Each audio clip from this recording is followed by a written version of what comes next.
Chapter 7, Section 2. The Beast from the Sea. The next great enemy introduced to our notice is the beast from the sea. Revelation 13, verse 1. I stood, says John, upon the sand of the seashore, and saw a beast rise up out of the sea. The 7 heads and 10 horns of this beast, as on the great dragon, show that this power is essentially the same beast, but that it has undergone a circumstantial change. In the old Babylonian system, after the worship of the god of fire, there speedily followed the worship of the god of water or the sea. As the world formerly was in danger of being burned up, so now it was in equal danger of being drowned. In the Mexican story it is said to have actually been so.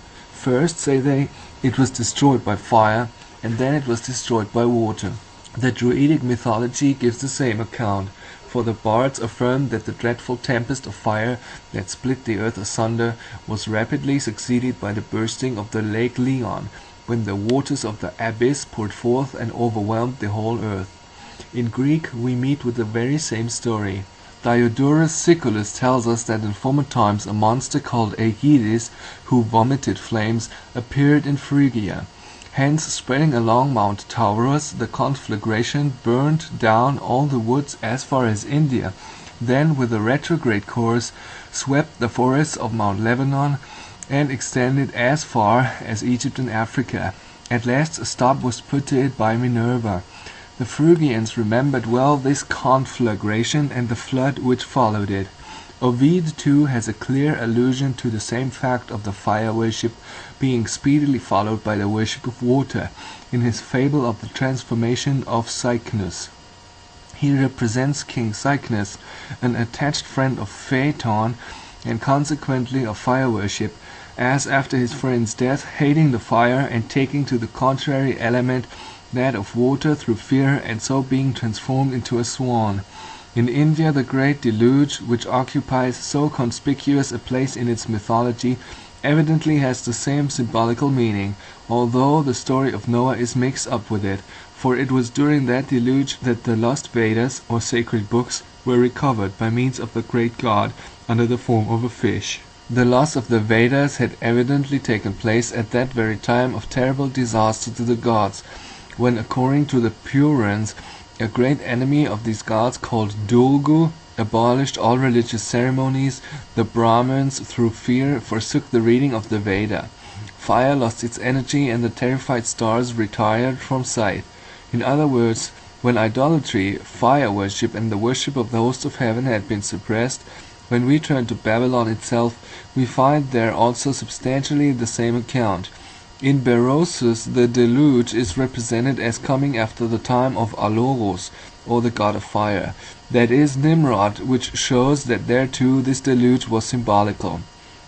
Now out of this deluge emerged Dagon the fish god, or god of the sea.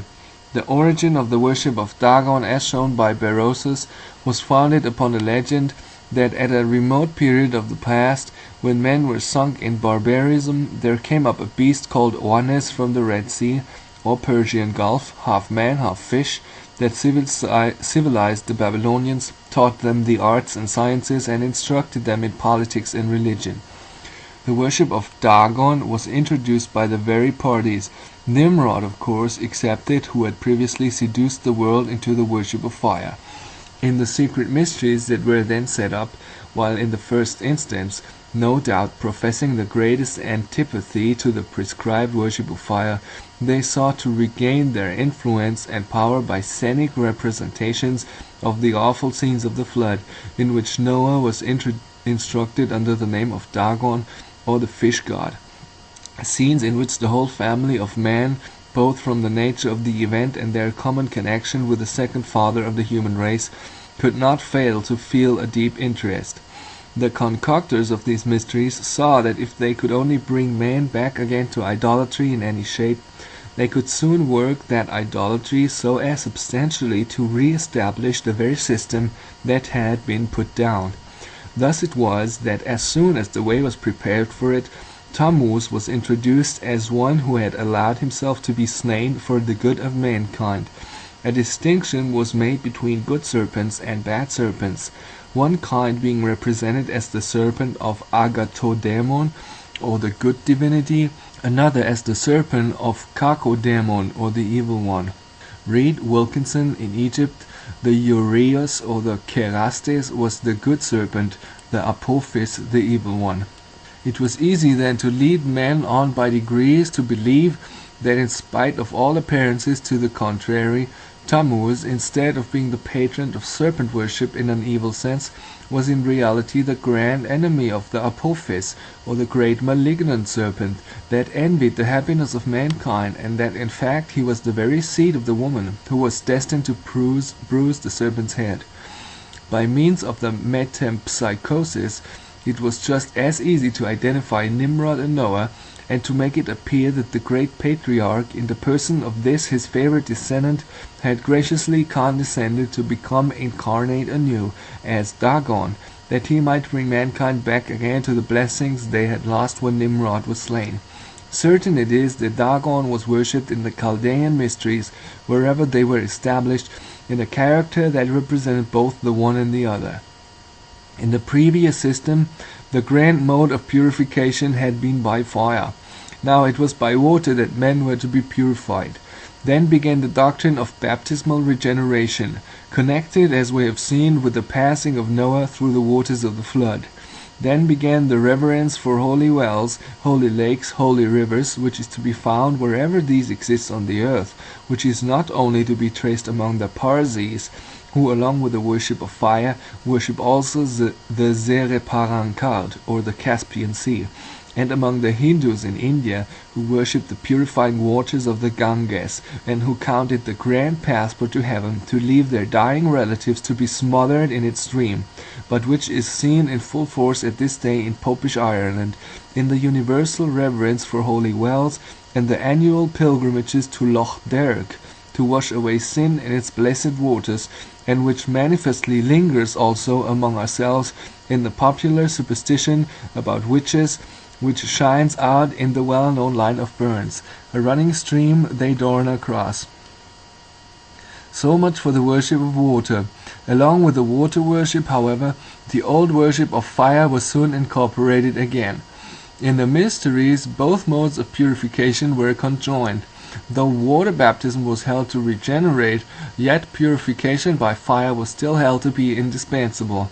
And long ages after baptismal regeneration had been established, the children were still made to pass through the fire to Moloch. This double purification, both by fire and water, was practiced in Mexico, among the followers of Wodan. This double purification was also commonly practiced among the old pagan Romans, and in course of time almost everywhere throughout the pagan world. Both the fire worship and serpent worship of Nimrod, which had been put down, was re-established in a new form, with all its old and many additional abominations besides. The name Tammuz, as applied to Nimrod or Osiris, was equivalent to Alorus, or the god of fire, and seems to have been given to him as the great purifier by fire. Tammuz is derived from Tam, to make perfect, and Muz, fire, and signifies fire the perfecter, and the perfecting fire, the purifying fire. To this meaning of the name, as well as to the character of Nimrod as the father of the gods, the Zoroastrian verse alludes when it says, "All things are the progeny of one fire. The Father perfected all things and delivered them to the second mind, whom all nations of men call the first." Quote from Corey's Fragments.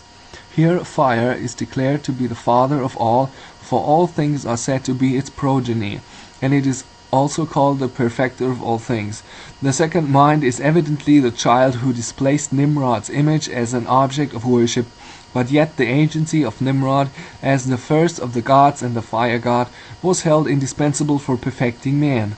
And hence too, no doubt, the necessity of the fire of purgatory to perfect man's souls at last, and to purge away all the sins that they have carried with them into the unseen world. Read Ovid's Fasti. It was not a little interesting to me, after being led by strict induction from circumstantial evidence to the conclusion that the purgation by fire was derived from the fire worship of Adon or Tammuz, and that by water had reference to Noah's flood, to find an express statement in Ovid that such was the actual belief at Rome in his day, After mentioning in the passage to which the above citation refers various fanciful reasons for the twofold purgation by fire and water, it concludes thus: "For my part, I do not believe them. There are some, however, who say that the one is intended to commemorate Phaethon, and the other the flood of Deucalion." If, however, anyone should still think it unlikely that the worship of Noah should be mingled in the ancient world with the worship of the Queen of Heaven and her Son, let him open his eyes to what is taking place in Italy at this hour, in 1856, in regard to the worship of that patriarch and the Roman Queen of Heaven. The following, kindly sent me by Lord John Scott, as confirmatory of the views propounded in these pages, appeared in the Morning Herald, October 26, 1855. An Archbishop's Prayer to the Patriarch Noah, Popery in Turin. For several consecutive years the vintage has been almost entirely destroyed in Tuscany, in consequence of the prevalent disease. The Archbishop of Florence has conceived the idea of arresting this plague by directing prayers to be offered not to God but to the Patriarch Noah, and he has just published a collection containing 8 forms of supplication addressed to this distinguished personage of the ancient covenant. Most holy Patriarch Noah, is the language of one of these prayers, who didst employ thyself in thy long career in cultivating the vine and gratifying the human race with that precious beverage which allays the thirst, restores the strength, and enlivens the spirit of us all. Deign to regard our vines, which, following thine example, we have cultivated hitherto. And while thou beholdest them languishing and blighted by that disastrous visitation, which before the vintage destroys the fruit, in severe punishment for many blasphemies and other enormous sins we have committed, have compassion on us, and prostrate before the lofty throne of God, who has promised to his children the fruits of the earth, and an abundance of corn and wine, entreat him on our behalf. Promise him in our name that with the aid of divine grace we will forsake the ways of vice and sin, that we will no longer abuse his sacred gifts, and will scrupulously observe his holy law and that of our Holy Mother, the Catholic Church. The collection concludes with a new prayer addressed to the Virgin Mary, who is invoked in these words: O Immaculate Mary, behold our fields and vineyards, and should it seem to thee that we merit so great a favor, stay, we beseech thee, this terrible plague, which inflicted for our sins renders our fields unfruitful, and deprives our vines of the honors of the vintage. The work contains a vignette representing the Patriarch Noah presiding over the operations of the vintage, as well as a notification from the Archbishop, granting an indulgence of 40 days to all who shall devoutly recite the prayers in question. In view of such rank paganism as this, well may the noble lord already referred to remark that surely here is the world turned backwards, and the worship of the old god Bacchus unmistakably restored.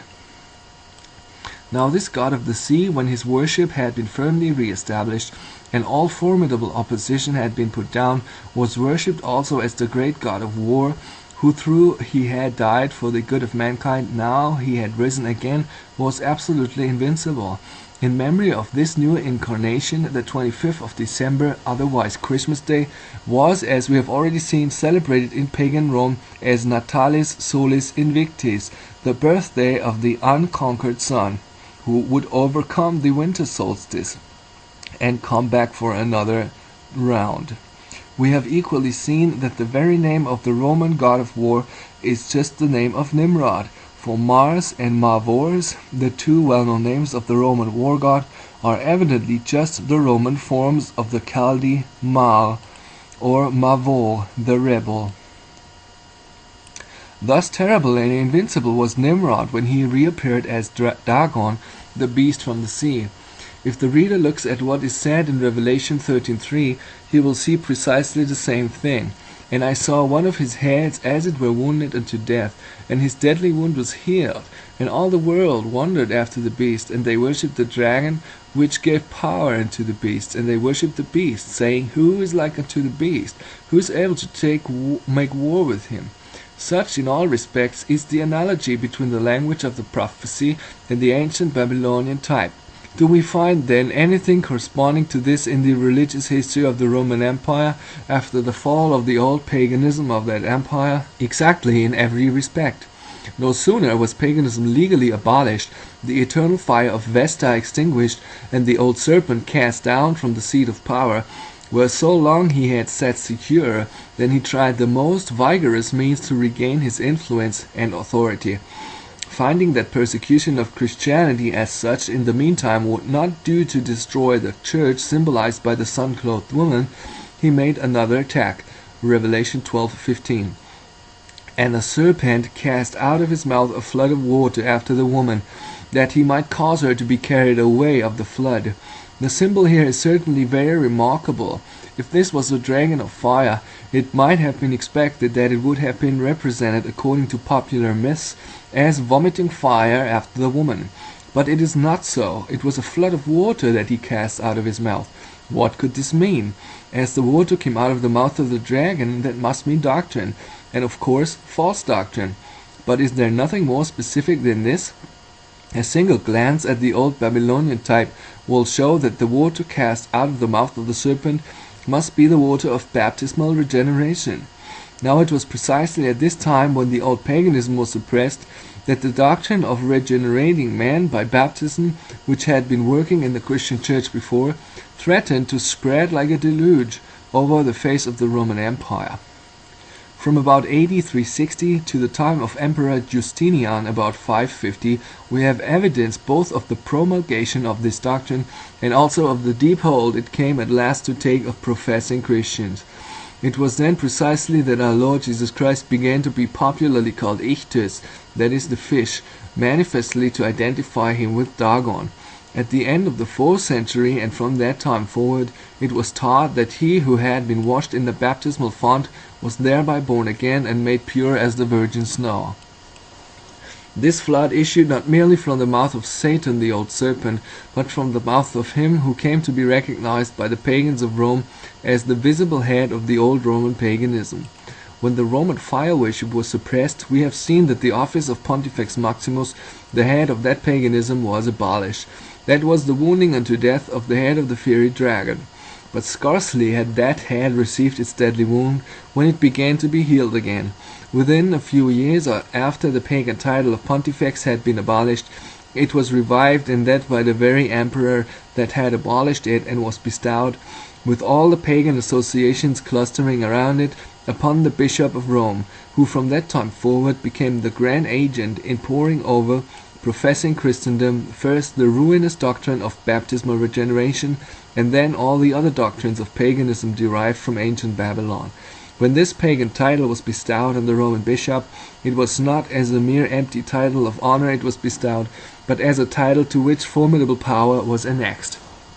To the authority of the Bishop of Rome in this new character, as Pontifex, when associated with 5 or 7 other bishops as his counselors, bishops and even metropolitans of foreign churches over extensive regions of the West, in Gaul, France, not less than in Italy, were subjected, and civil pains were attached to those who refused to submit to his pontifical decisions. Great was the danger to the cause of truth and righteousness when such power was by imperial authority vested in the Roman bishop, and that a bishop so willing to give himself to the propagation of false doctrine. Formidable, however, as the danger was, the true church, the bride, the Lamb's wife, so far as that church was found within the bounds of the Western Empire, was wonderfully protected from it. That church was for a time saved from the peril, not merely by the mountain fastnesses in which many of its devoted members found an asylum, as Jovinian, Vigilantius, and the Waldensers, and such like faithful ones, in the wilderness among the Cottian Alps and other secluded regions of Europe, but also not a little by a signal interposition of divine providence in its behalf. That interposition is referred to in these words, Revelation 12:16. The earth opened her mouth and swallowed up the flood which the dragon cast out of his mouth. What means the symbol of the earth's opening its mouth? In the natural world, when the earth opens its mouth, there is an earthquake, and an earthquake, according to the figurative language of the Apocalypse, as all admit, just means a great political convulsion.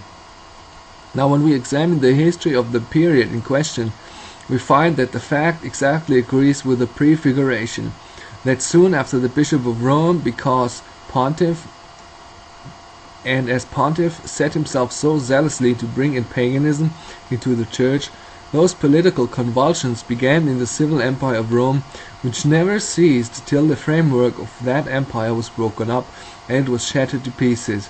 But for this the spiritual power of the papacy might have been firmly established over all the nations of the West, long before the time it actually was so. It is clear that immediately after Damasus, the Roman bishop, received his pontifical power, the predicted apostasy from 1 Timothy 4:3, so far as Rome was concerned, was broadly developed. Then were men forbidden to marry and commanded to abstain from meats. The celibacy of the clergy was enacted by Siricius, bishop of Rome, in AD 385.